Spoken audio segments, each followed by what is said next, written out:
Sometimes a single moment can change everything you thought you knew about your life. We've all made choices that seemed simple at the time, only to discover they carried consequences we never saw coming.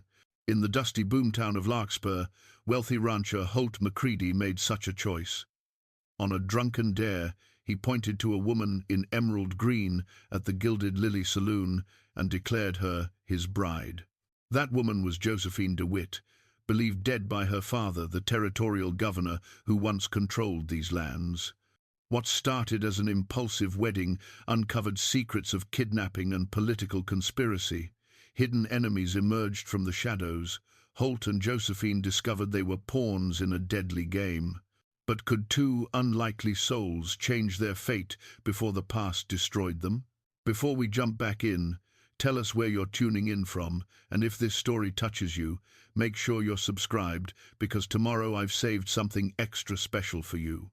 The morning sun cast long shadows across the silver-rich mountains of Colorado Territory, where Holt McCready had built his fortune one careful decision at a time. His weathered hands turned the pages of his mining ledger, each entry recorded in precise script that spoke of a man who valued order above all else. The leather-bound book represented more than business records. It was proof of how methodical planning could transform a poor farm boy into one of the territory's wealthiest ranchers. At 42, Holt possessed the kind of steady prosperity that should have brought contentment. His Silver Creek ranch sprawled across 3,000 acres of prime mountain land, while his mining operation pulled precious metal from the earth with reliable consistency. The ledger showed numbers that would make most men envious. Enough wealth to last several lifetimes, investments in cattle and land that grew more valuable each year, and a reputation for honest dealing that opened doors throughout the territory. Yet something was missing from those neat columns of figures. No entry existed for companionship, no line item for love or laughter echoing through his empty ranch house. Holt lived alone except for his ranch hands, finding solace in the quiet rhythms of mountain life, but growing weary of conversations limited to cattle prices and weather patterns.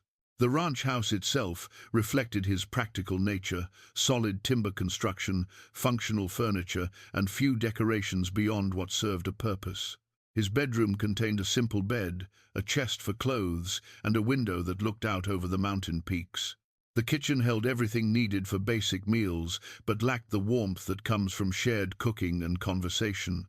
It was a house built for one man's needs, efficient and comfortable, but echoing with an emptiness that no amount of silver could fill. 20 miles down the mountain, the boomtown of Larkspur painted a different picture entirely. Where Holt's ranch embodied order and quiet prosperity, the town pulsed with the chaotic energy of men chasing quick fortunes. Wooden buildings lined dusty streets where miners, cowboys, and merchants mingled in an endless dance of commerce and vice.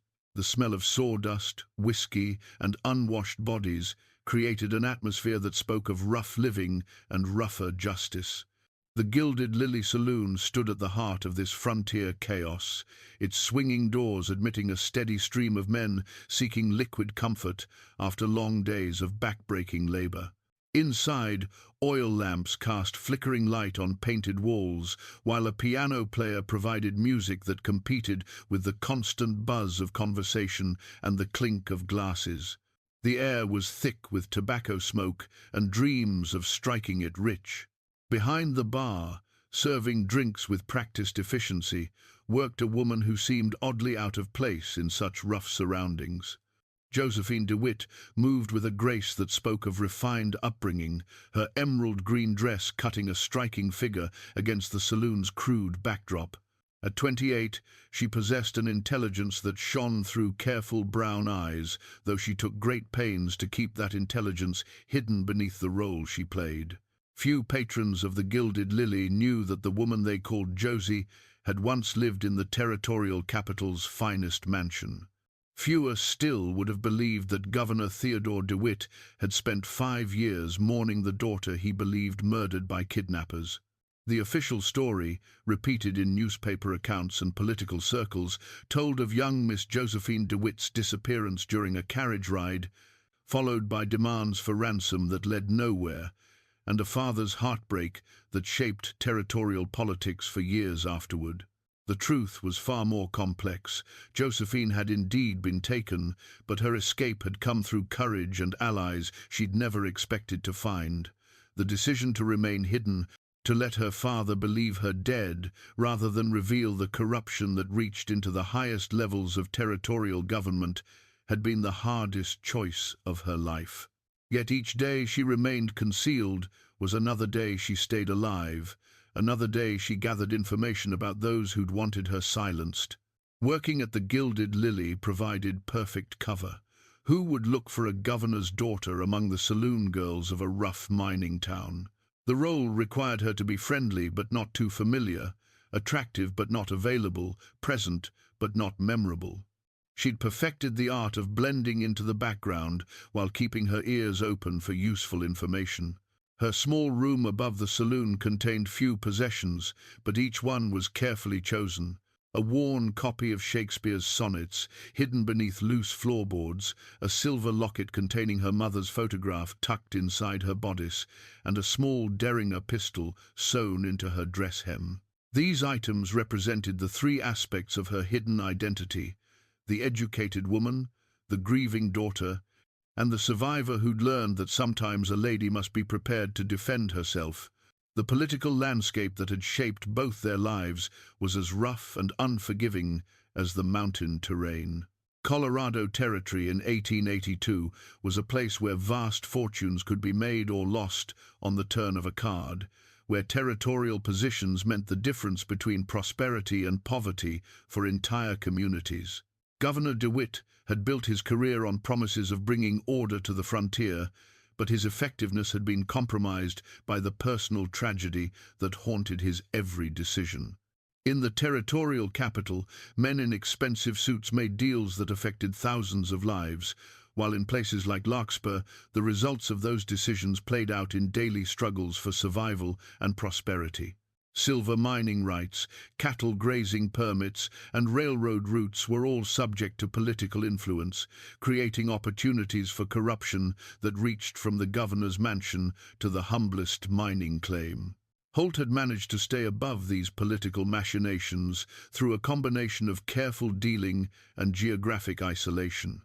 His ranch was remote enough to avoid most territorial disputes, while his reputation for fairness and his considerable wealth provided protection against all but the most determined enemies. He preferred to solve problems with straightforward conversation and fair compensation rather than political maneuvering or legal battles. This preference for simple solutions would soon lead him into the most complicated situation of his life. For weeks, he'd been feeling the weight of his solitary existence more keenly than usual.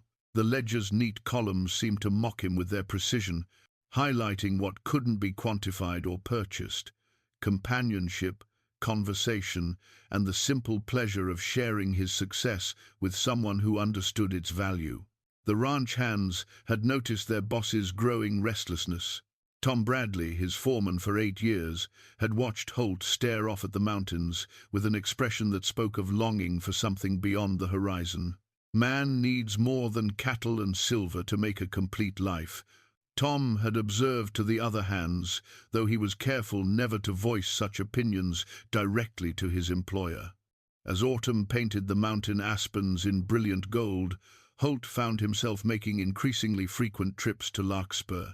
Ostensibly, these visits were for supplies and business, but he lingered longer than necessary, observing the rough vitality of the town with growing fascination.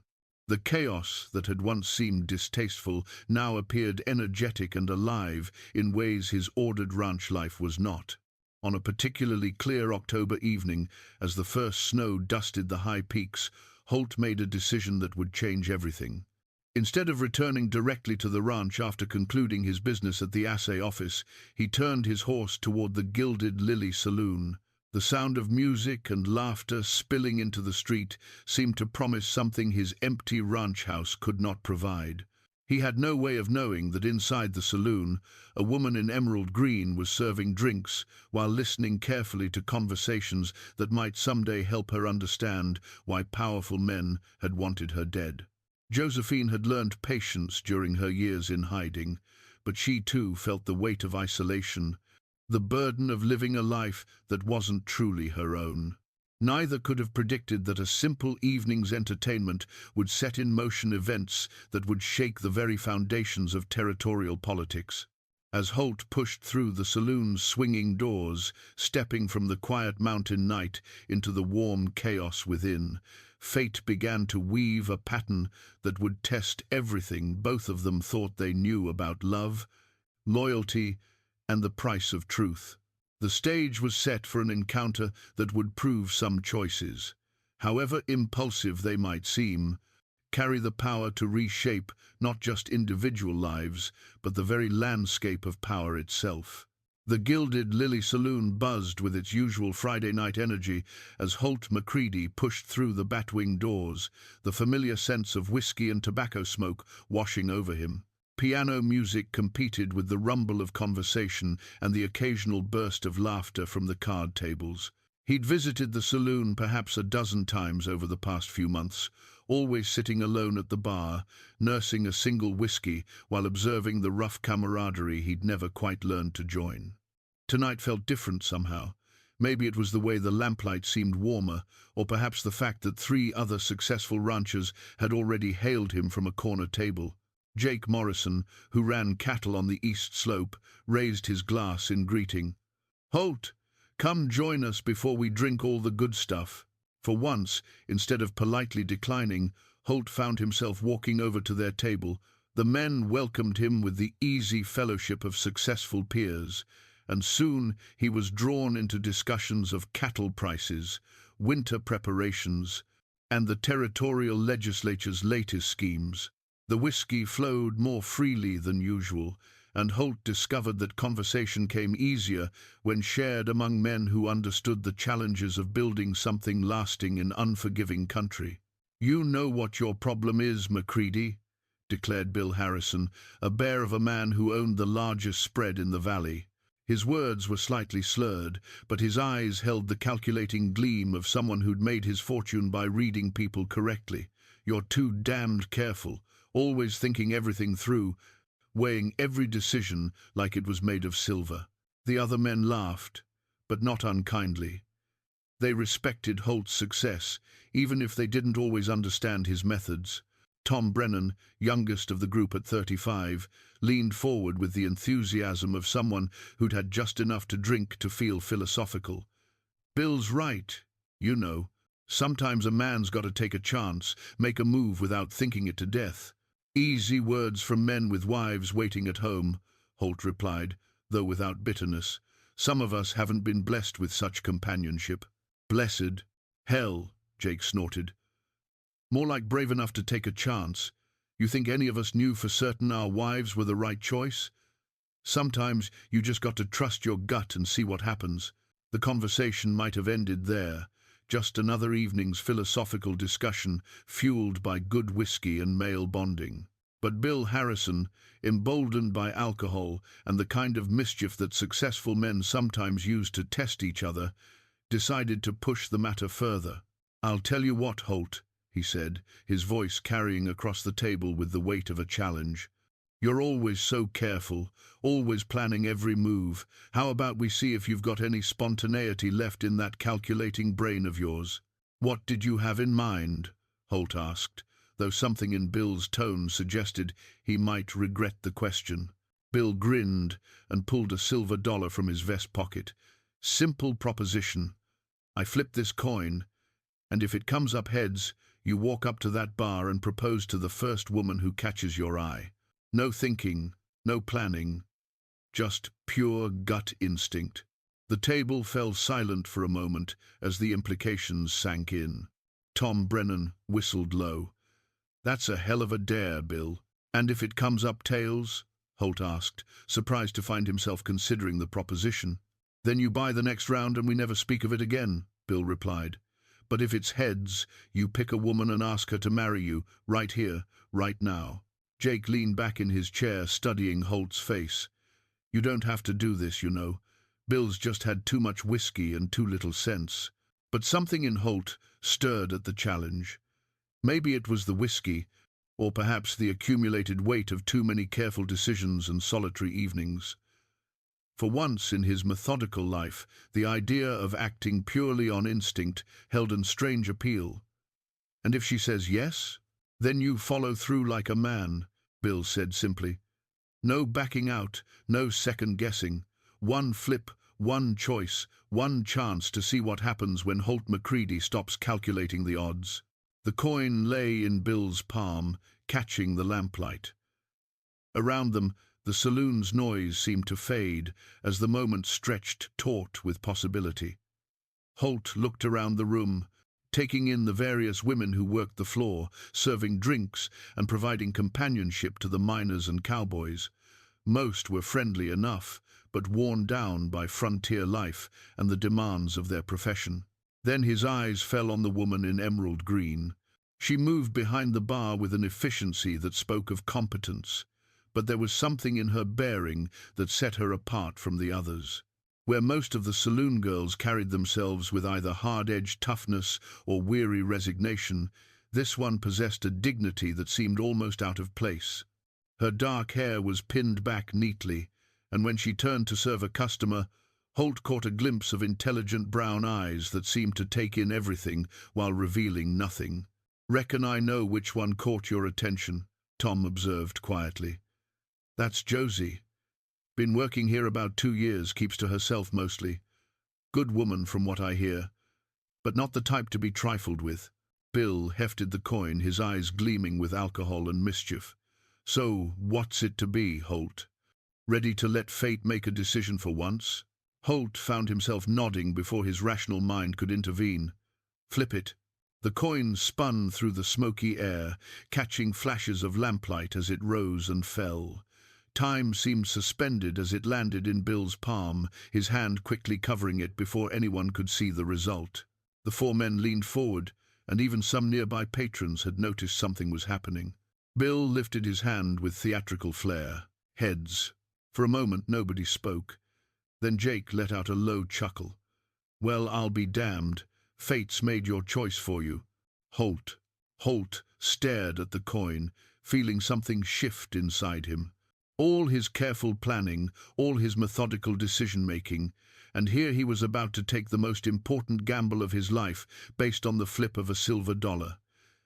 The irony wasn't lost on him. He stood up slowly, his legs steadier than he'd expected despite the evening's whiskey. The woman in emerald green, Josie, was polishing glasses behind the bar, unaware that she was about to become the center of a moment that would change everything. As he walked across the saloon floor, Holt was dimly aware that conversations were quieting, that people were beginning to watch. Word traveled fast in small places, and the sight of one of the territory's most eligible bachelors approaching the bar with obvious purpose was bound to draw attention. Josie looked up as he approached, her brown eyes meeting his with polite, professional interest. "Evening, Mr. McCready. What can I get for you?"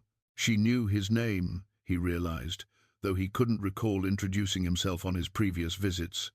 Up close, she was even more striking, not in the painted, artificial way of most saloon workers, but with a natural beauty that cosmetics couldn't improve. There was intelligence in her face, and something else he couldn't quite identify. Wariness, perhaps, or the kind of careful reserve that came from hard experience. "Actually, miss," he began, then realized he didn't know her last name. "DeWitt," she supplied quietly, and something flickered across her face so quickly he almost missed it. Josie DeWitt. Behind him he could hear Bill Harrison's voice carrying across the now quiet saloon. "Go on, Holt. A deal's a deal." The moment stretched between them, and Holt realized that whatever happened next would define not just his future, but hers as well. The simple gold wedding ring he'd impulsively purchased from the jeweler that very afternoon, a ring he'd told himself was just a precautionary measure, suddenly felt heavy in his vest pocket. "Miss DeWitt," he said, his voice carrying farther than he'd intended in the hushed saloon, "I wonder if you'd do me the honor of becoming my wife." The silence that followed was absolute. The silence stretched for what felt like an eternity before Josephine DeWitt set down the glass she'd been polishing with hands that barely trembled. Every eye in the Gilded Lily was fixed on her, waiting for her response to what had to be the most unusual marriage proposal in Larkspur's brief but colourful history. Behind Holt, she could hear Bill Harrison's nervous laughter and the scrape of chairs as patrons leaned forward to catch her reply. "Mr. McCready," she said quietly, her voice carrying just far enough to be heard by the nearest tables. "That's quite an unexpected question." Holt felt heat creeping up his neck as the reality of what he'd just done began to sink in. The whiskey's courage was fading, replaced by the mortifying awareness that he'd just proposed to a woman he barely knew in front of half the town. Yet something in her calm demeanour, the way she neither laughed nor fled, kept him rooted in place. "Yes, ma'am, I suppose it is," he replied. "But I find myself hoping you might consider it anyway." Josephine's mind raced through possibilities and consequences. 3 years of carefully maintained anonymity hung in the balance. In the space of a heartbeat, she had to weigh the risks of accepting against the dangers of remaining where she was. Recent weeks had brought subtle signs that her cover might be compromised. Too many curious glances, too many questions about her past from customers who seemed more interested in her answers than her drinks. This rough but clearly prosperous rancher might represent something she'd never expected to find, a legitimate escape from the precarious life she'd built.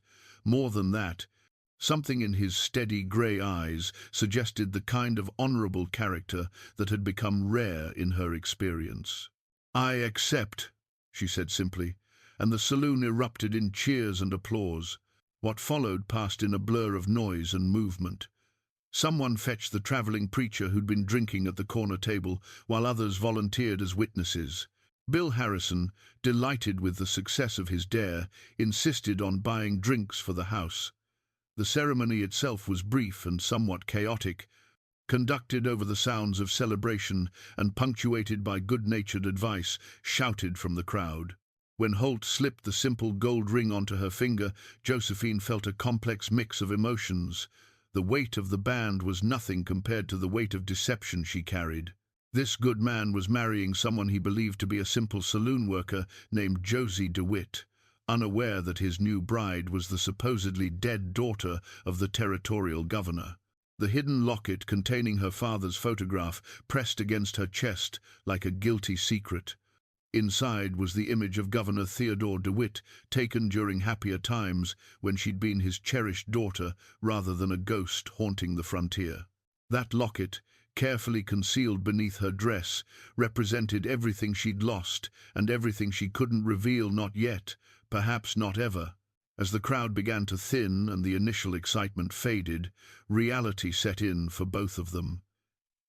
They were married, legally bound by territorial law and witnessed by dozens of people, but they were essentially strangers, embarking on the most intimate of partnerships based on a coin flip and mutual desperation for something neither could quite name. "I should gather my things," Josephine said finally, when they found themselves standing somewhat apart from the lingering celebrants. "Of course," Holt replied, though he seemed uncertain about the practical details of their new situation. "I have a wagon outside. The ranch is about 3 hours' ride up into the mountains."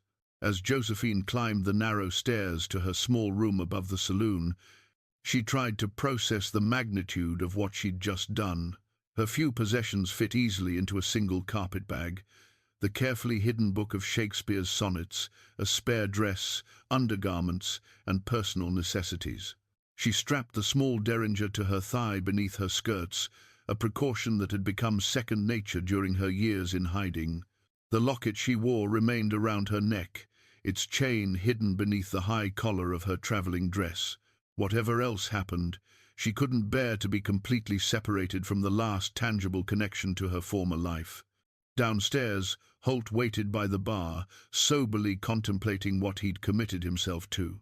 The other ranchers had departed with backslapping congratulations and promises to visit soon, leaving him alone with his thoughts and his new bride. He'd built his success through careful planning and methodical execution, yet here he was married to a woman whose last name he'd learned only minutes before proposing.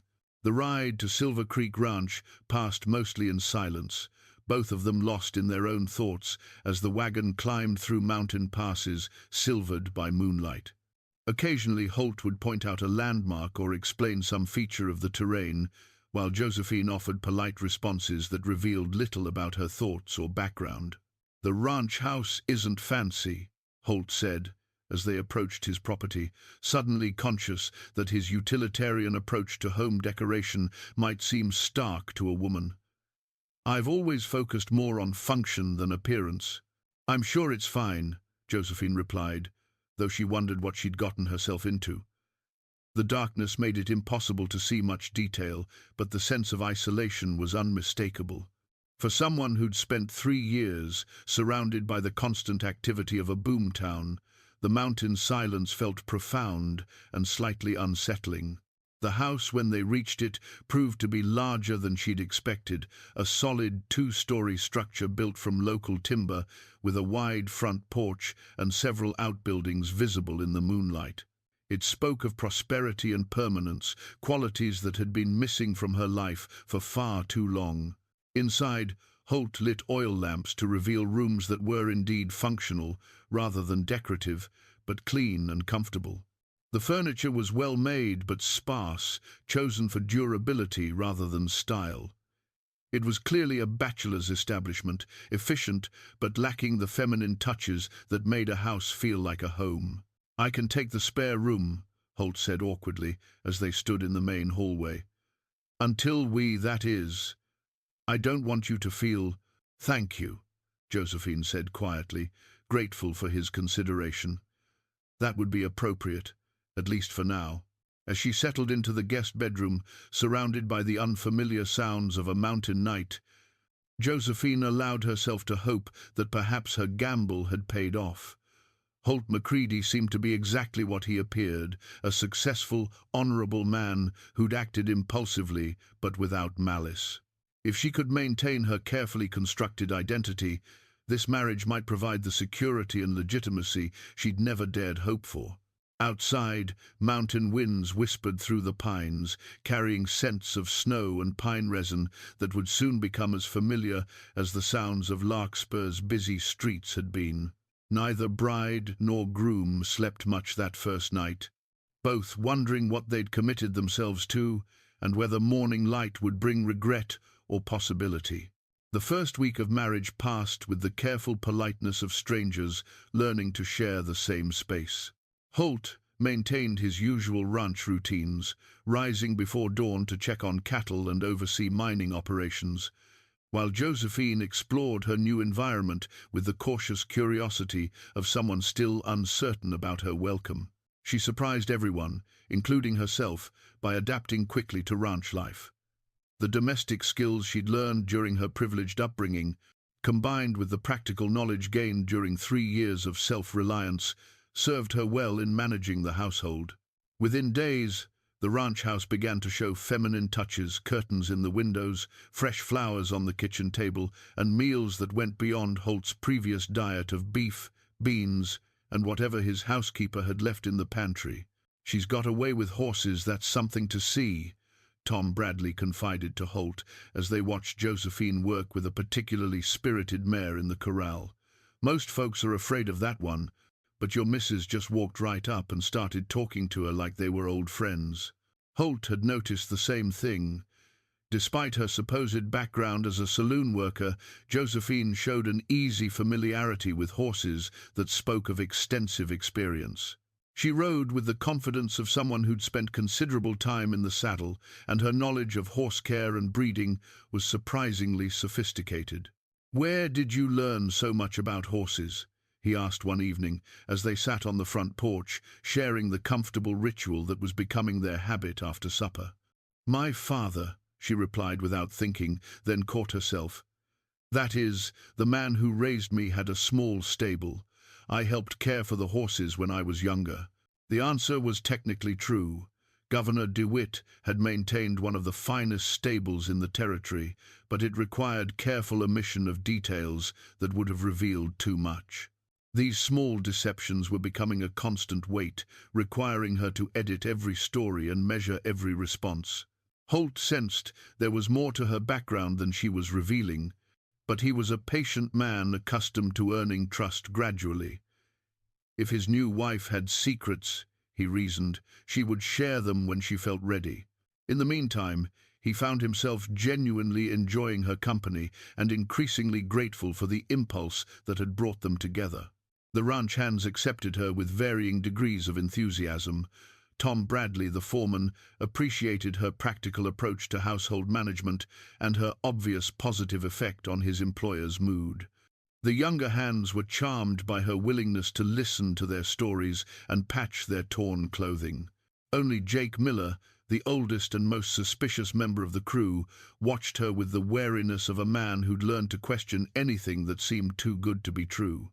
"Don't make sense," he muttered to Tom one afternoon as they watched Josephine help birth a difficult calf with the skill of an experienced rancher. "Saloon girl who knows horses, can cook like somebody's grandmother, and handles herself around cattle like she was born to it. Something don't add up." Tom had noticed the same inconsistencies, but was inclined to be charitable. "Maybe she just learned from watching. Some people pick things up quick." "Maybe," Jake replied, but his expression remained doubtful. The suspicion might have remained just idle speculation, if not for the arrival of strangers asking questions. First came a traveling salesman who seemed more interested in discussing the ranch's new mistress than selling his wares. Then a pair of drifters appeared in Larkspur, buying drinks and asking casual questions about recent arrivals and notable events.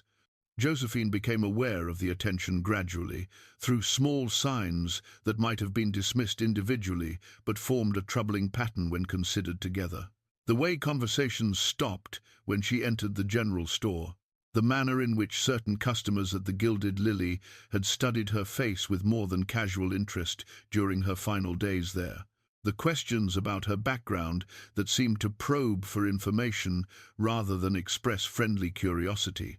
One evening, while sorting through old newspapers that Holt had brought from town, she found what she'd been dreading: a weathered wanted poster offering a reward for information about the whereabouts of Miss Josephine DeWitt, daughter of Governor Theodore DeWitt, presumed kidnapped and possibly murdered 3 years earlier. The poster, dated from the month after her disappearance, featured a formal portrait taken during her coming-out season. The young woman in the photograph looked different from the saloon worker she'd become: softer, more innocent, with elaborate hairstyles and expensive clothing, but the resemblance was unmistakable to anyone who looked closely. Her hands trembled as she stared at her father's formal signature at the bottom of the notice, offering a substantial reward for any information leading to the recovery of his beloved daughter or the apprehension of those responsible for her disappearance. The pain in those carefully chosen words was evident even in the stilted language of official documents. That night, sleep eluded her completely. She stood at her bedroom window, looking out over the moonlit mountains, weighing the impossible choices before her. Every day she remained silent was another day she allowed her father to grieve for a daughter who wasn't dead. Every day she stayed hidden was another day those responsible for her kidnapping remained free to harm others. Yet revealing herself would almost certainly mean death, not just for her, but potentially for anyone who'd helped her or whom she'd involved in her deception, including, she realized with growing dread, her new husband. Holt had noticed her growing tension, the way she started at unexpected sounds and studied every visitor with barely concealed anxiety. During their evening conversations, she seemed distracted, as though listening for something beyond their immediate surroundings. "Is everything all right?" he asked finally, when her distraction became too obvious to ignore. "Just adjusting to married life," she replied, forcing a smile that didn't reach her eyes. "It's quite a change from my previous circumstances." He wanted to press the issue, sensing there was much more she wasn't telling him, but something in her manner suggested that pushing would only cause her to withdraw further. Instead, he reached across the space between their chairs and briefly touched her hand, a gesture of support that said he was willing to wait for her trust, however long that might take. The warmth of his touch and the genuine care behind it almost broke her resolve to maintain her silence. For a moment she considered telling him everything, her real identity, the circumstances of her disappearance, the political forces that had driven her into hiding. But the risk was too great, not just to herself, but to this good man who'd unknowingly married into a conspiracy that reached to the highest levels of territorial government. She squeezed his hand briefly before pulling away, the weight of deception heavier than ever. 300 miles away in the territorial capital, Governor Theodore DeWitt pressed his official seal into warm red wax, completing another document in what had become an endless stream of legislation and territorial business. At 58, he carried the weight of leadership in the deep lines around his eyes and the silver that had overtaken his once dark hair. The official seal, a mountain eagle clutching arrows and an olive branch, had become as familiar as his own signature, marking documents that shaped the lives of thousands of territorial citizens. The governor's office reflected both the dignity of his position and the rough pragmatism required by frontier governance. Maps covered one wall, showing mining claims, railroad routes, and the constant territorial disputes that demanded his attention. His desk was laden with correspondence from Washington, petitions from constituents, and reports from territorial marshals about crimes and political unrest in far-flung communities. But it was the smaller items on his desk that revealed the man behind the office. A silver-framed photograph of his late wife, a leather-bound volume of poetry that had belonged to his daughter, and a stack of reports from private investigators who continued searching for information about Josephine's fate despite years of fruitless effort. "Sir, we have the railroad representatives waiting," his secretary announced from the doorway. "They're eager to discuss the new spur line through Silver Creek Canyon." DeWitt nodded absently, his attention focused on a telegram that had arrived that morning, another reported sighting of his daughter, this one from a mining town called Larkspur.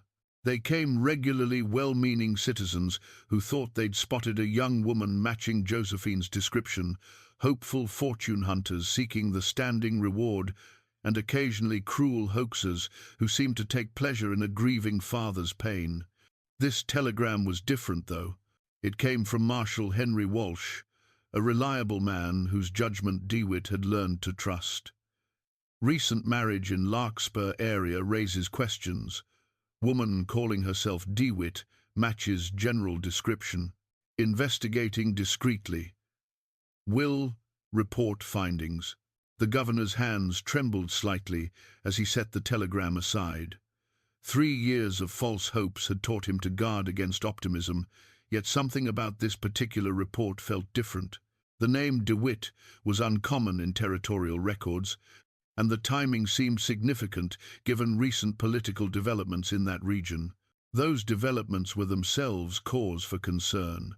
Silver Creek Canyon represented one of the richest mining areas in the territory, and control over its resources had become a matter of intense political interest.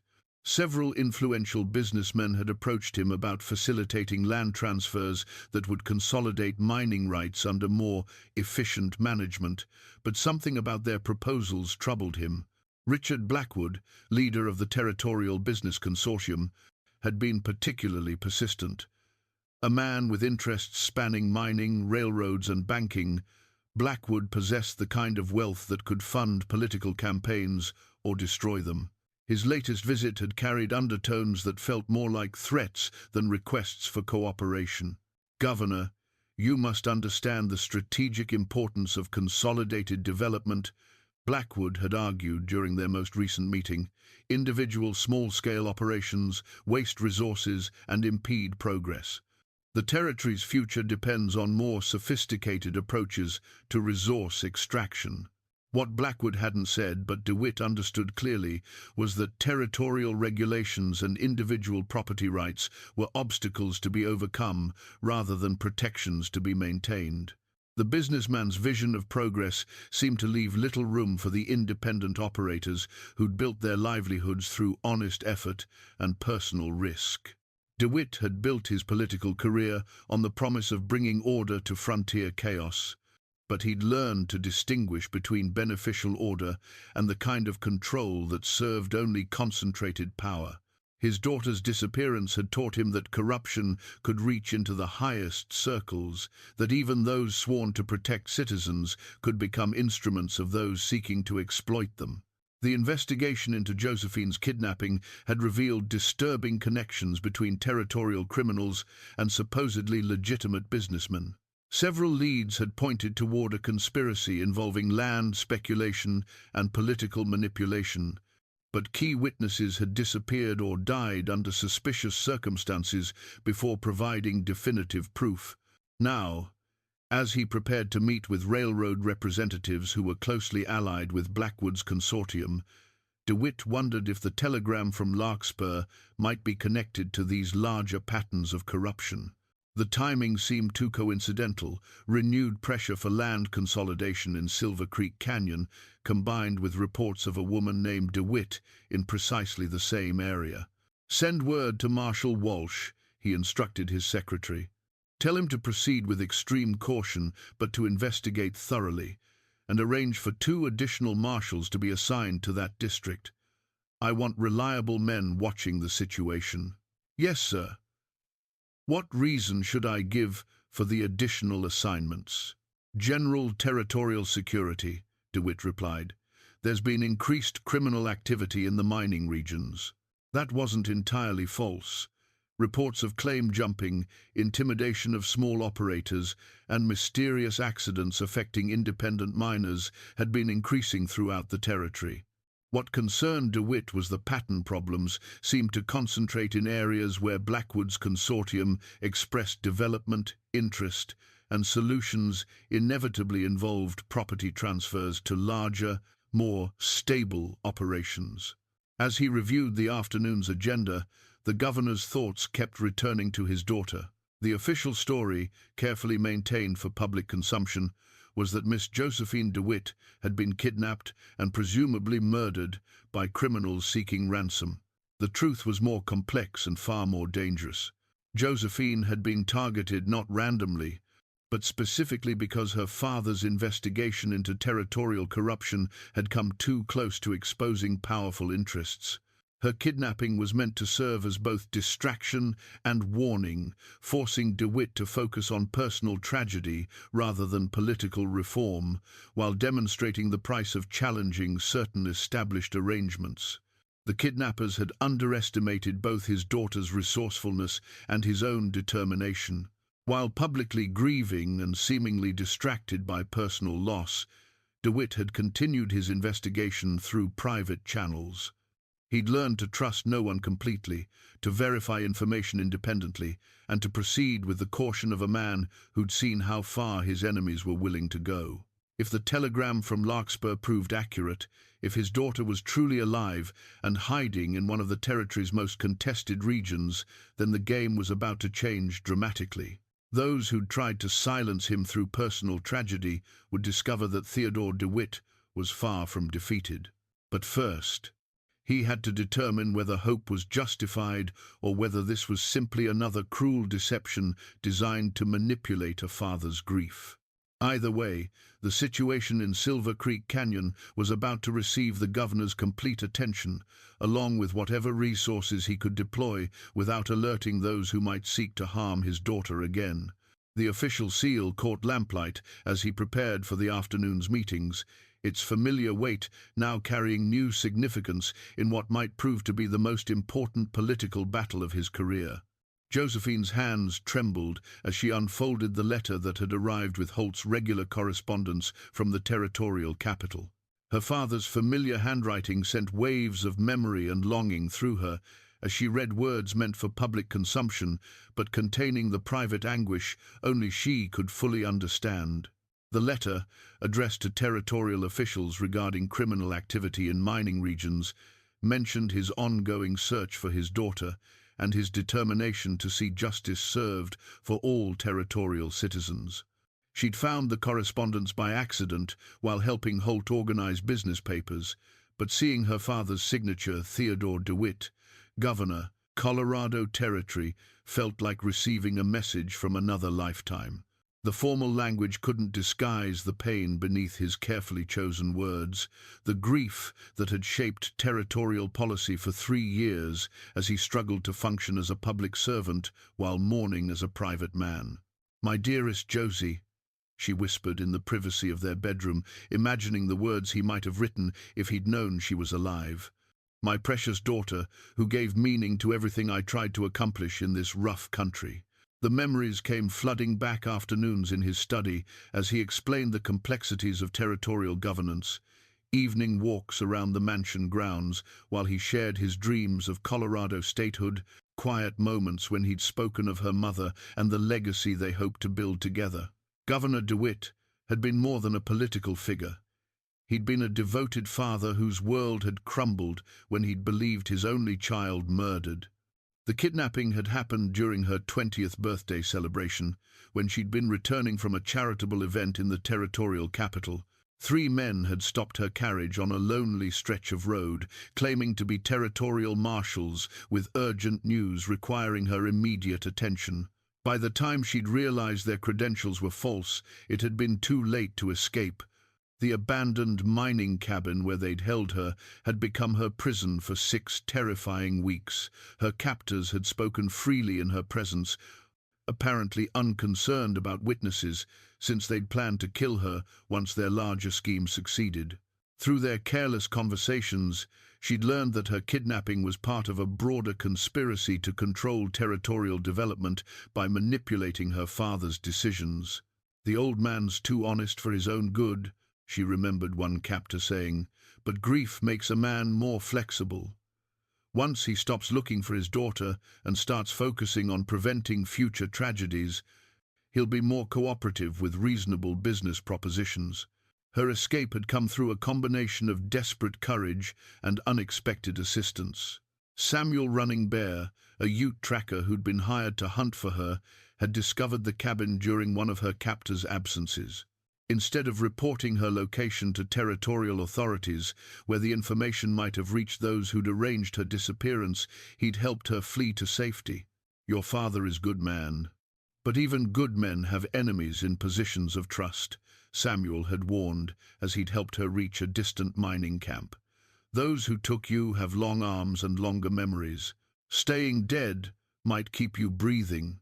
The wisdom of his advice had become clear during her weeks in hiding.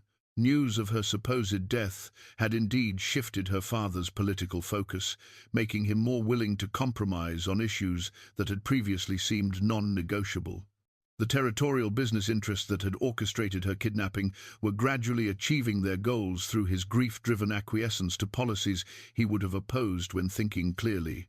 Living under an assumed identity in Larkspur had allowed her to observe the effects of these policies firsthand. Independent miners spoke bitterly of increased fees, arbitrary regulations, and mysterious accidents that seemed to plague anyone who refused to sell claims to larger operations. The freedom and opportunity that had drawn settlers to Colorado Territory were being systematically eroded by men who viewed natural resources as private wealth rather than public trust. Now, 3 years later, her impulsive marriage to Holt McCready had complicated everything. Her husband was exactly the kind of independent operator being targeted by the consortium, successful enough to be worth acquiring, isolated enough to be vulnerable, and principled enough to resist unfair pressure. By accepting his proposal, she'd inadvertently placed him in the center of the conspiracy she'd been hiding from. The growing attraction between them made the deception even more painful. Holt treated her with the respect and affection she'd never expected to find, creating moments of genuine happiness that were shadowed by the constant awareness that their relationship was built on lies. When he looked at her with growing love, she saw the trust she was betraying with every concealed truth. You've been quiet today." Holt observed that evening as they sat together on the porch, watching the sunset paint the mountains in shades of gold and crimson. "Something troubling you?" "Just thinking about the past," she replied, which was true enough to avoid being an outright lie. "Sometimes memories surface when we least expect them." "Good memories or difficult ones?" "Both," she admitted. "I've been wondering what my father would think of the choices I've made." Holt studied her profile in the fading light, noting the sadness that seemed to deepen whenever she mentioned her family. "Was he a good man?" "The best," she said softly, tears threatening at the edges of her voice. "He always tried to do what was right, even when it cost him personally. I hope—" She paused, struggling with words. "I hope someday I can make him proud." "I'm sure you already have," Holt said gently. "Parents don't stop loving their children, even when circumstances separate them." His kindness made her deception feel like a physical weight pressing against her chest. This good man deserved better than a wife who lied to him daily, who brought unknown dangers to his peaceful ranch, who might disappear without explanation if her enemies discovered her location. Yet leaving would mean abandoning the first real happiness she'd known since her childhood, and possibly exposing him to retaliation from those who might suspect he knew more than he was revealing. The trap was closing around them both, and she could see no escape that wouldn't cause terrible harm to someone she was learning to love. The letter from her father remained hidden in her drawer, a tangible connection to the life she'd lost and the man who still grieved for a daughter he believed dead. Every day she delayed revealing the truth was another day she allowed his suffering to continue, another day the conspiracy succeeded in using his grief to corrupt the territory he'd sworn to serve. But it was also another day she remained alive, another day she could protect the man who'd unknowingly offered her sanctuary through an impulsive act of marriage born from loneliness and a coin flip. The confession letter arrived on a rain-soaked Tuesday morning, delivered by a dying man who collapsed at the ranch gate before anyone could question him about its origins. Jake Miller found the stranger at dawn, clutching a blood-stained envelope addressed to "the woman who calls herself Mrs. McCready," in handwriting that shook with either illness or fear. Dr. Samuel Hayes arrived from town within hours, but there was little he could do. The man had been shot in the chest and had ridden hard through the night, his life bleeding away with each mile. His final words, spoken to Josephine as she knelt beside his deathbed, were barely audible. "Marcus told me, find the governor's daughter before they silence everyone who knows." The letter itself, written in the same trembling hand, would change everything Josephine thought she understood about her kidnapping and the conspiracy that had shaped 3 years of her life. Asterisk, to Miss Josephine DeWitt, if God grants that you still live. Asterisk, asterisk. My name is Thomas Creek, and I am dying of consumption in a mining camp north of Denver. Before I meet my maker, I must confess my role in the greatest crime of my worthless life, your kidnapping and the deception that followed. Asterisk. Asterisk. I was one of the 3 men who took you from your carriage that autumn evening. We believed we were working for territorial criminals seeking ransom money, but the truth was far worse. We were tools in a conspiracy that reached into the highest levels of government, used by men who cared nothing for our lives or yours. Asterisk. Asterisk. The man who hired us was Deputy Marshal James Crawford, but he was not acting on criminal initiative. Crawford worked for Territorial Congressman William Ashford and businessman Richard Blackwood, who needed your father distracted and weakened to advance their land consolidation scheme. Your kidnapping was never about ransom, it was about breaking Governor DeWitt's spirit and making him more malleable to their political demands. Asterisk. Asterisk. When you escaped with help from that Indian tracker, Crawford told us you had died during the attempt. He paid us to disappear and never speak of the matter again. Only recently did I learn that Crawford himself was murdered 6 months after your escape, shot down in an alley behind the territorial capital by men who wanted no loose ends remaining. Asterisk. Asterisk. My partner Billy Hawkins died in a suspicious mining accident last year. I am the last man alive who knows the truth about what really happened, and my own death approaches rapidly. Before I go, I must tell someone who might use this knowledge to expose the corruption that has poisoned our territory. Asterisk. Asterisk. The same men who arranged your kidnapping are now moving against independent miners and ranchers throughout the Silver Creek region. They are using territorial authority to justify seizures and forced sales, enriching themselves through the systematic theft of other men's honest work.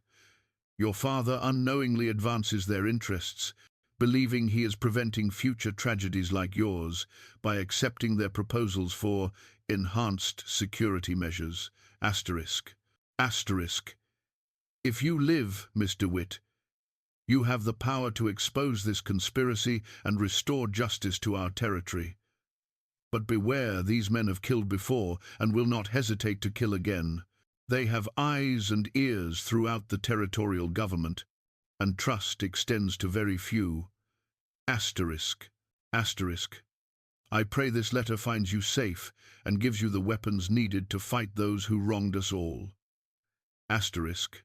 Asterisk. Thomas Creek, written in the shadow of death, October 1882. Asterisk. Josephine read the letter 3 times before its full implications settled into her consciousness.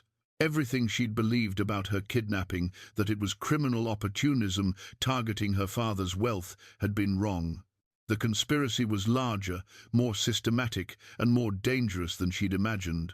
Her father hadn't simply been grieving, he'd been manipulated.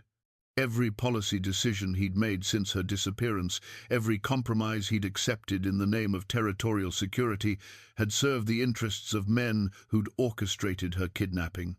They'd turned his love for his daughter into a weapon against everything he'd tried to accomplish. Worse, the same forces were now targeting Holt. His silver mine and ranch represented exactly the kind of independent success that threatened their consolidation plans. Her marriage to him hadn't been a fortunate escape from her problems. It had placed him directly in the path of the conspiracy she'd been fleeing. "What's in the letter?" Holt asked gently, seeing her distress as she sat at the kitchen table with the blood-stained pages spread before her. For a moment, she considered continuing the deception that had protected them both. But the dying man's sacrifice, the revelation of her father's manipulation, and the growing certainty that her enemies were closing in made further concealment impossible. "The truth about who I really am," she said quietly, "and why we're both in terrible danger." The confession that followed was the most difficult conversation of her life. Holt listened without interruption as she revealed her identity, described her kidnapping and escape, and explained the political conspiracy that had shaped territorial policy for 3 years. When she finished, silence filled the kitchen like a physical presence. "Governor DeWitt's daughter," he said finally, his voice carefully controlled. "The woman who was supposedly murdered by criminals." "Yes. And you've been hiding this from me for 6 weeks. I had to. I hoped that staying hidden would keep us both safe. But this letter changes everything." Holt stood and walked to the window, staring out at the mountains that had represented peace and security until this moment.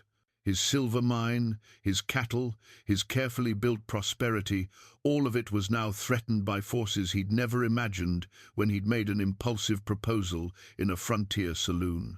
"They're coming for the ranch," he said without turning around. "That's what you're telling me. These same men who kidnapped and tried to kill you are now targeting independent operations like mine." "Yes, and they're using my father's grief to provide legal justification for what amounts to systematic theft. And your father doesn't know you're alive. He thinks I'm dead. The letter says they're using his guilt and fear to manipulate his decisions. Every time he agrees to new regulations or security measures, he thinks he's preventing another tragedy like mine." Holt turned to face her, and she saw something in his expression that made her heart sink. The trust that had been growing between them was gone, replaced by the careful assessment of a man who'd just learned his entire marriage was built on deception. "You should have told me," he said simply. "From the beginning, you should have trusted me with the truth." "I wanted to," she whispered. "But I was afraid they'd kill you if you knew, afraid you'd reject me if you learned what I'd brought into your life. Instead, you let me fall in love with someone who doesn't exist." The words hit her like physical blows, but she couldn't deny their accuracy. "I'm the same person I've always been. My feelings for you are real, even if my name wasn't. Are they? Or are they just part of maintaining your cover?" She had no answer for that question because she was no longer certain herself. The line between survival strategy and genuine emotion had blurred beyond recognition during their weeks together.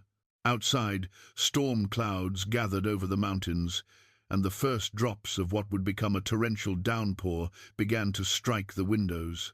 The weather seemed to mirror the destruction of everything they'd built together, washing away the carefully constructed life that had given them both such unexpected happiness.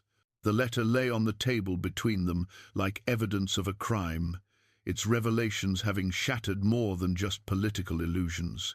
In exposing the conspiracy that threatened their safety, Thomas Creek's dying confession had also destroyed the trust that might have given them strength to face what was coming. Within hours, everything would change. But first, they had to decide whether they would face the approaching storm as allies united by shared danger, or as strangers bound only by a marriage certificate born from deception and a dying man's desperate attempt to expose the truth. The storm that had begun with Thomas Creek's arrival continued for 3 days, turning the mountain roads into muddy streams and giving Holt and Josephine time to prepare for what they both knew was coming. The tension between them remained thick as the storm clouds, but necessity forced them to work together despite the damaged trust. On the second day, while organizing papers in Holt's desk, Josephine discovered something that changed her understanding of the man she'd married. Hidden beneath ranch ledgers and mining reports was a small wooden box containing medals and commendations from the Civil War. The faded ribbons and tarnished bronze told a story Holt had never shared of a young soldier who'd served with distinction in some of the war's most brutal campaigns. "You never mentioned military service," she said that evening, placing the medals on the kitchen table between them. Holt glanced at the decorations with the expression of a man confronting unwelcome memories. It was a long time ago. Different life, different man. "The Battle of Antietam," she read from one citation. "Exceptional courage under fire while leading reconnaissance missions behind enemy lines." She looked up at him with new understanding. "You were a scout, among other things." His voice carried the weight of experiences he'd clearly chosen not to discuss. "War teaches skills that peaceful men hope never to use again." The revelation explained much about Holt that had puzzled her: his careful observation of terrain, the way he positioned himself to watch approaches to the ranch, his calm assessment of potential threats. The methodical rancher who'd won her through a coin flip possessed tactical knowledge that might prove invaluable in the coming confrontation. "They're not dealing with just another isolated mining operation," she said, understanding dawning. "You know how to fight." "I know how to survive," he corrected. "But knowing and wanting are different things entirely." Despite the strain between them, they began planning their defense with the systematic thoroughness that both their backgrounds had taught them. Josephine's knowledge of her enemy's methods, combined with Holt's tactical experience, created a strategy that balanced preparation with the hope that violence might still be avoided. Tom Bradley proved invaluable in these preparations. The foreman had also served in the war, though in a different regiment, and he understood immediately what the discovery of Holt's military service meant for their situation. "How many men can we count on?" Holt asked during a private conversation in the barn. "All of them, if it comes to a fight," Tom replied without hesitation. "They've heard rumors about what's been happening to other independent operations. Nobody wants to see the ranch fall to those territorial vultures." Jake Miller, initially the most suspicious of Josephine's background, became one of their strongest allies once he understood the true nature of the threat. "Makes sense now," he admitted. "Why a lady like her would be hiding in a place like this. Takes backbone to stand up against that kind of power." They prepared the ranch house with the thoroughness of soldiers expecting siege. Windows were reinforced, ammunition stockpiled, and defensive positions identified throughout the buildings and surrounding terrain. The ranch hands cleaned their weapons and organized themselves into shifts for constant surveillance. But even as they prepared for violence, Josephine wrestled with the moral complexity of her situation. Every day her father remained ignorant of her survival. Was another day the conspiracy succeeded in using his grief to corrupt territorial governance. On the storm's final evening, she made the decision that terrified her most. "I'm going to contact my father," she announced as she and Holt reviewed their defensive preparations. "That's incredibly dangerous," he said immediately. "If the wrong people intercept the message, he deserves to know I'm alive, and he needs to understand how he's being manipulated." She met his eyes across the table. "The conspiracy only works if he remains ignorant. Once he knows the truth, their hold over him is broken. And if they kill you before the message reaches him, then at least I'll have tried to do what's right instead of what's safe." Holt studied her face in the lamplight, seeing the determined woman who'd chosen to marry a stranger rather than remain trapped in a false life. Despite his anger over her deception, he couldn't help but admire her courage. "How do you propose to contact him without alerting his enemies?" "Marshal Walsh. The telegram you showed me mentioned him investigating reports from Larkspur. If he's trustworthy enough for my father to assign him this investigation, he might be trustworthy enough to carry a private message." The letter she wrote that night was perhaps the most difficult document she'd ever composed, requiring her to convey years of separation, love, and urgent warning in terms that would convince her father of its authenticity while revealing nothing to potential interceptors. Asterisk. "Papa. Asterisk. Asterisk. I am alive and safe, though I cannot reveal my location directly. The men who took me 3 years ago were not common criminals, but agents of those who sought to manipulate your governance through personal tragedy. Thomas Creek has confessed their conspiracy from his deathbed, naming Deputy Marshal Crawford, Congressman Ashford, and businessman Blackwood as the architects of my kidnapping. Asterisk. Asterisk. They wanted you weakened and grieving, more willing to accept their proposals for territorial development. Every compromise you've made since my disappearance has served their interests, not territorial security. They are now moving against independent operations throughout Silver Creek Canyon, using your policies to provide legal cover for systematic theft. Asterisk.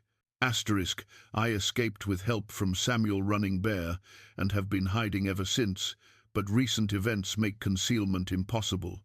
Trust only Marshal Walsh with this information until you can verify the loyalty of others.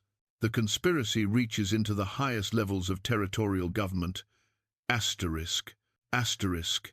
Your daughter who loves you more than life itself, Josephine. Asterisk. Asterisk. P. S. Do you remember the lullaby Mama used to sing about the mountain bluebird? You hummed it the night before I left for the charity event. No one else would know that detail. Asterisk. The final lines were insurance against forgery, a private memory that would convince her father of the letter's authenticity while meaning nothing to anyone else. Getting the letter to Marshal Walsh required careful planning. Tom Bradley volunteered to ride to Larkspur under cover of purchasing supplies, carrying the message hidden in his saddlebags. The risk was enormous. If the wrong people discovered the correspondence, both Tom and Josephine would likely pay with their lives. As Tom departed in the pre-dawn darkness, Josephine felt the weight of consequences settling around her. Within hours, the message would either reach her father or fall into the hands of those who'd tried to kill her once before. Either way, her years of hiding were over. "No going back now," Holt observed. watching the foreman disappear into the mountain mist. "No," she agreed. "For better or worse, the truth is finally in motion." They stood together on the porch, watching the sunrise paint the peaks in shades of gold and rose, both aware that this might be their last peaceful morning. The storm had passed, leaving the air clean and sharp with the scent of snow and pine. It would have been a perfect day for simple ranch life, for the quiet contentment they'd briefly found together. Instead, it was the day that would determine whether their impulsive marriage had been a stroke of fortune or a fatal mistake, whether love born from deception could survive the test of absolute truth, and whether two people who'd found unexpected happiness together could protect it against forces that had already destroyed so much. In the distance, a hawk circled over the valley, riding thermals that carried it high above the concerns of earthbound creatures. Josephine envied its freedom, its ability to simply soar away from approaching danger. But she was no longer running, no longer hiding behind false names and carefully constructed lies. Whatever came next, she would face it as Governor DeWitt's daughter, as Holt McCready's wife, and as a woman who'd finally chosen truth over safety, regardless of the cost. The attack came at dawn on the fourth day, just as the morning mist began to lift from the valley floor. Jake Miller's shout from the lookout position shattered the quiet. "Riders coming, at least 12 men, armed and moving fast." Holt grabbed the signal mirror from his desk, a piece of military equipment he'd kept from his war years, and flashed 3 quick bursts of reflected sunlight toward the eastern ridge, where Tom Bradley waited with reinforcements from town. The pre-arranged signal would bring help, but not quickly enough to prevent the initial assault. "Positions," Holt called to the ranch hands, his voice carrying the authority of a man accustomed to command under fire. Years of peaceful ranch management fell away as tactical instincts reasserted themselves. "Remember, we're defending, not attacking. Make every shot count and keep them from reaching the house." Josephine checked the small derringer hidden in her skirts, then picked up the Winchester rifle Holt had taught her to use during their defensive preparations. Her hands were steady despite the fear coursing through her veins. After 3 years of running and hiding, she was finally ready to stand and fight.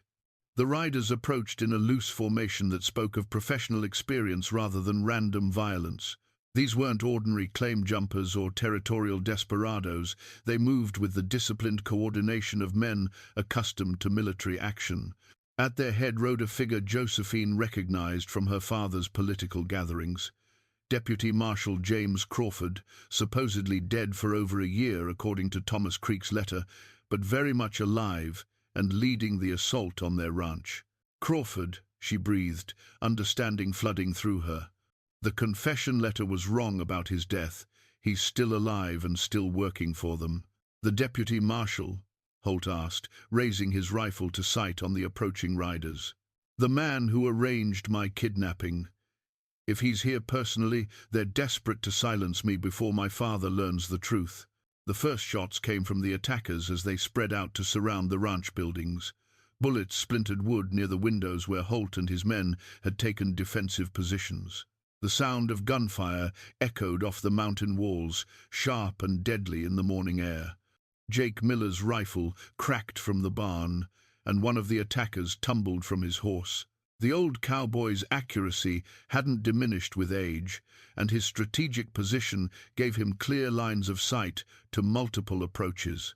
"Keep them away from the house," Holt shouted, working the lever of his Winchester as he tracked targets through the window. His military training was evident in the calm precision of his movements, each shot carefully aimed and economically delivered. Josephine fired at a rider attempting to flank their position, her bullet striking his horse and sending both animal and rider sprawling into the dirt. She'd never shot at human beings before, but the knowledge that these men had destroyed her family's peace and threatened everything she'd come to love made the moral choice clear. Crawford's voice carried across the gunfire as he directed his men with tactical expertise. "Suppressing fire on the main house. Johnson, take 3 men around the back. We need the woman alive, if possible." The qualification in his orders sent chills through Josephine.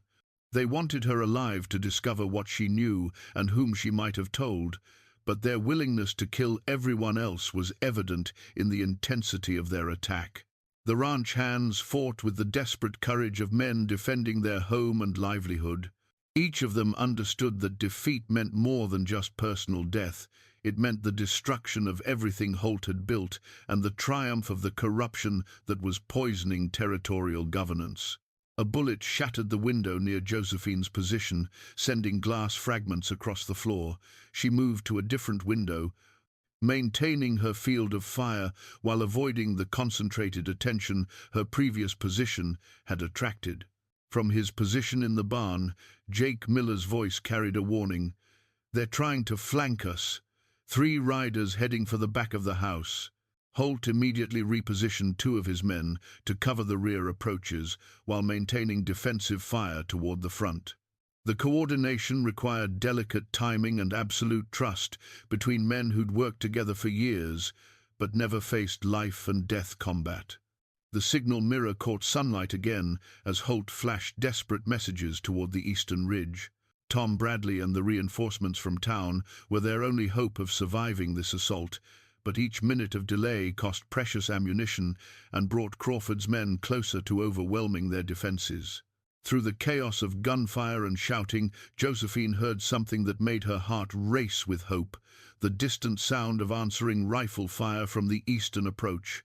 Tom had received their signals and was engaging Crawford's men from behind, catching them between 2 forces just as Holt had planned. "They're taking fire from the ridge," one of Crawford's men shouted. "We've got hostiles behind us."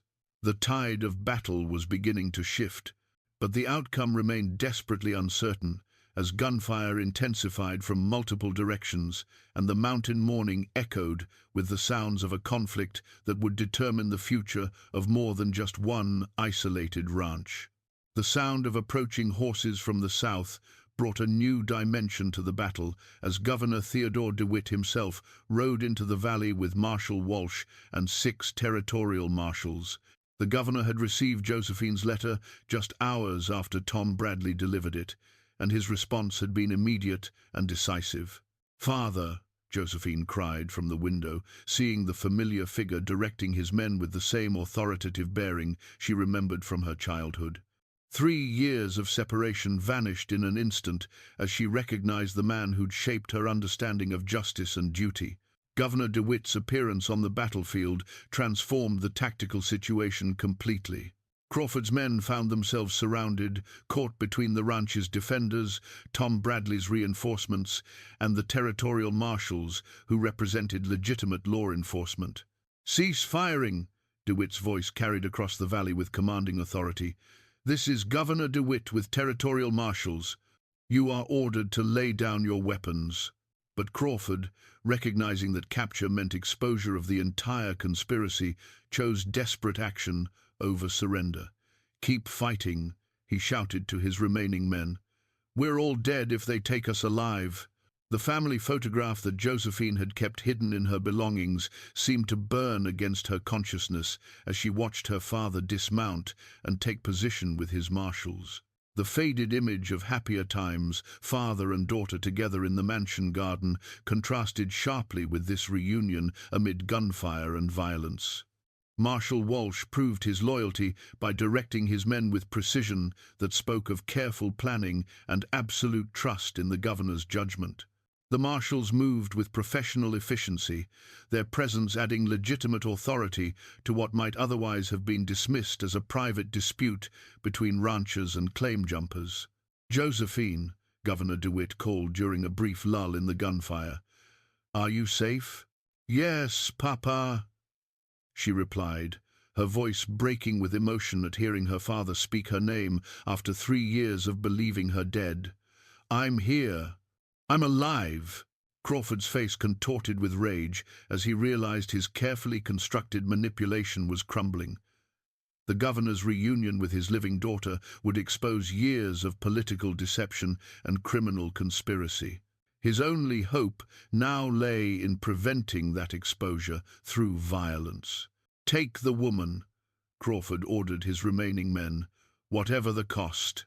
But Holt McCready stepped into view, his rifle trained steadily on the corrupt deputy marshal. The methodical rancher had been replaced by the combat veteran, moving with the deadly competence that had earned him military decorations in a war that felt like another lifetime. "You'll have to go through me first," Holt said quietly, his voice carrying absolute conviction. The final confrontation between Crawford and the ranch defenders was brief but decisive. Caught between multiple forces and facing determined resistance from men fighting for their homes and principles, the corrupt marshal's remaining allies began to surrender despite his increasingly frantic orders to continue fighting. Jake Miller's rifle spoke one final time, sending Crawford's weapon spinning from his hands as the deputy marshal attempted to target Josephine through a window. The old cowboy's accuracy remained undiminished, even under combat stress. "It's over, Crawford," Marshal Walsh called out. "Surrender now, and you might live to stand trial."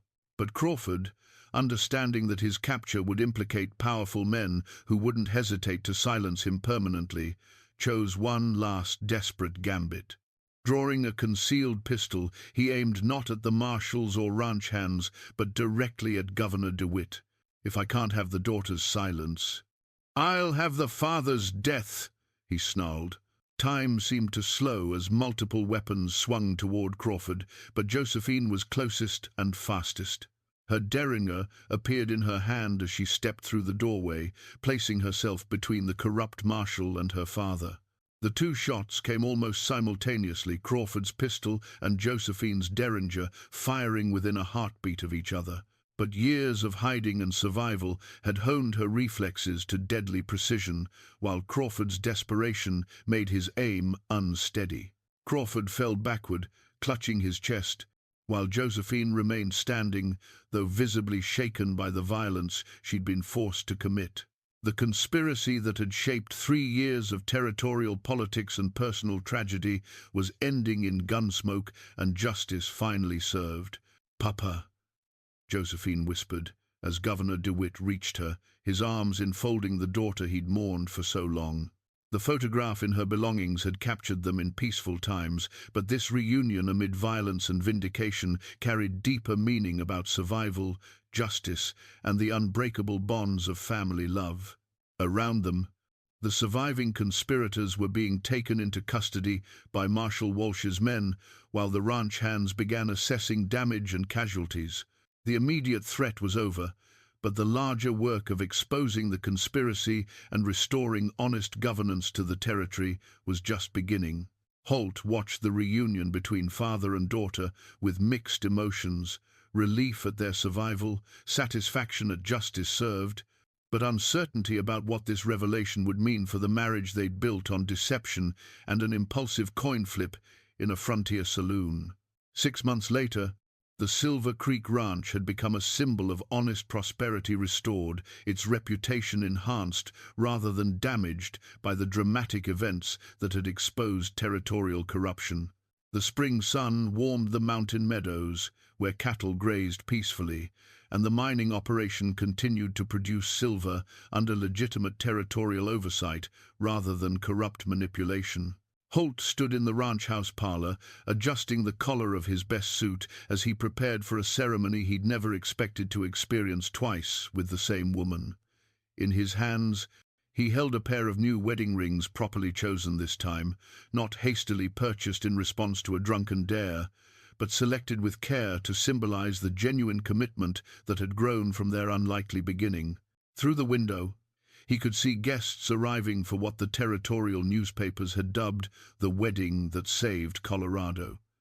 Governor DeWitt had insisted on a proper ceremony to celebrate his daughter's marriage, one that acknowledged both the unusual circumstances of their first union and the authentic love that had developed despite its deceptive origins. "Nervous?" Tom Bradley asked, entering the parlor in his own carefully pressed Sunday clothes. The foreman had become something of a territorial hero himself, his role in exposing the conspiracy earning him recognition throughout the region. "Different kind of nervous than the first time," Holt replied honestly. Then it was uncertainty about what I was getting myself into. Now it's wanting to do right by what we've built together. The political aftermath of Crawford's defeat had been swift and thorough. Congressman Ashford and businessman Blackwood had been arrested within days, their network of corruption unraveling as investigators followed the evidence Thomas Creek's confession had provided.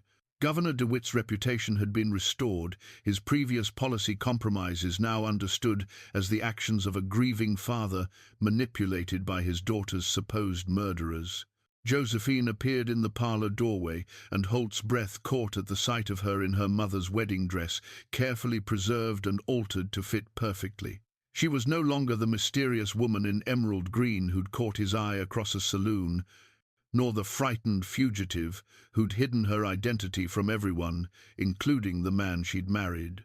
She was simply herself, intelligent, brave, and beautiful in ways that had nothing to do with circumstances or deception. "Ready for our first wedding?" she asked with a smile that held all the warmth that had been missing from their original ceremony. "More than ready," he replied, offering her his arm. The ceremony took place on the ranch's front lawn, with guests ranging from territorial dignitaries to local ranchers and mining families. Governor DeWitt performed the honors himself, having been ordained specifically for the occasion, a gesture that spoke to both his joy at his daughter's happiness and his desire to personally sanctify the union that had saved them all. "We gather today not just to witness a marriage," the governor began, his voice carrying the practiced authority of public speaking but softened by paternal affection, "but to celebrate the mysterious ways that Providence can work through human choices, even impulsive ones made in frontier saloons." Gentle laughter rippled through the assembled guests, many of whom had heard various versions of the story by now. The tale of the wealthy rancher who'd chosen his bride on a coin flip only to discover he'd married the territorial governor's supposedly dead daughter had become legend throughout Colorado. As they exchanged the new rings, Holt and Josephine spoke, vows they'd written themselves, words that acknowledged their unusual beginning while promising a future built on honesty and mutual respect. The simple gold bands represented not just their commitment to each other, but the transformation of an impulsive arrangement into a marriage based on genuine love and shared values. "I promise to trust you with the truth always," Josephine said as she placed the ring on Holt's finger, "and to never again hide behind deception, no matter how well-intentioned." "I promise to see you for who you truly are," Holt replied, "not who circumstances might require you to be, and to stand with you whatever challenges we may face." After the ceremony, as guests celebrated with music and dancing, Josephine found herself on the porch with her father, watching the sunset paint the mountains in familiar shades of gold and rose. The territorial capital seemed like another world compared to the peaceful ranch that had become her true home. "Are you happy?" Governor DeWitt asked quietly, studying his daughter's face for signs of the contentment that had been missing during her years in hiding. "Happier than I ever thought possible after everything that happened," she replied honestly. "Holt is a good man, Papa, the kind of man you taught me to recognize and respect. And the ranch life? It's quite different from what you were raised to expect." Josephine looked out over the valley where cattle grazed and silver mines operated under honest management, where the work was hard but the rewards were earned through legitimate effort. "It's better than what I was raised to expect," she said. "It's real in ways I never understood before." As the evening deepened and guests began to depart, Holt joined them on the porch. The three of them sat in comfortable silence, each reflecting on the remarkable series of events that had brought them to this moment of peace and security. The conspiracy had been thoroughly exposed and its perpetrators brought to justice. Territorial governance had been restored to honest principles. Independent operators throughout the region were once again free to pursue their ambitions without fear of corrupt interference. Most importantly, a marriage that had begun with deception and desperation had been transformed into a partnership based on truth, trust, and the kind of love that grows stronger under pressure rather than breaking apart. Sometimes a single moment can change everything you thought you knew about your life. For Holt and Josephine McCready, that moment had come in a frontier saloon on a night when loneliness and a coin flip had seemed to offer the only escape from lives that felt incomplete. They discovered that Providence sometimes works through the most unlikely circumstances, turning impulsive choices into lasting blessings and transforming two separate stories of isolation into one shared tale of love, justice, and the courage to fight for what matters most.